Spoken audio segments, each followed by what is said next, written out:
O mal dessas pessoas é te trocar por quem tá chegando agora, né?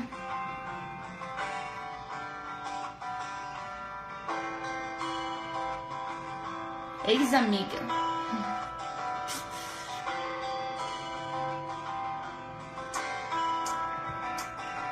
Não sei como começar, mas estou muito abalada. Minha amiga me deixou por causa de safada. Que amizade é essa? E o nosso juramento? Mudando a cada dia eu percebi o comportamento. Eu nunca imaginei que cê fosse me deixar. Mudou os seus planos 2 dias para cá. Meteu o louco em mim, disse várias fitas erradas. Com a amizade nova, a nossa ficou fraca. Tentei voltar atrás, mas não adiantou. Infelizmente não sou trouxa só no amor, mas eu sei que você vai se arrepender. Trocou minha amizade por causa de rolê. Sentada na minha cama, lembrando dos momentos, vendo as nossas fotos, me bate um sofrimento. Eu não vou falar mal, mas você é uma otária. E na hora que você vir, vou estar muito ocupada.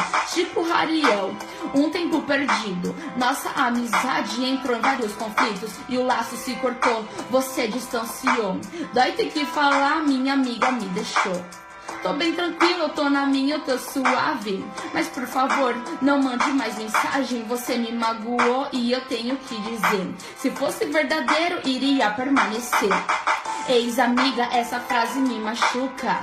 E razão sim, deve ter alguma. Deus te tirou da minha vida e sim tem um propósito. Vou deixar de lado e esquecer o que eu posso. Ex-amiga, essa frase me machuca. E razão sim, deve ter alguma. Deus te tirou da minha vida e sim tem um propósito. Vou deixar de lado e esquecer o que eu posso. E eu quero ver quem é que vai mimar. Mandar bom dia, boa noite ou sei lá. Aguentar suas crises e também na TPM. Fiz muita coisa, uma amiga diferente. Não sou perfeita, você já sabe disso, mas por você eu sempre me botei em risco. As nossas loucuras está guardada aqui. E quando eu me lembro só consigo sorrir.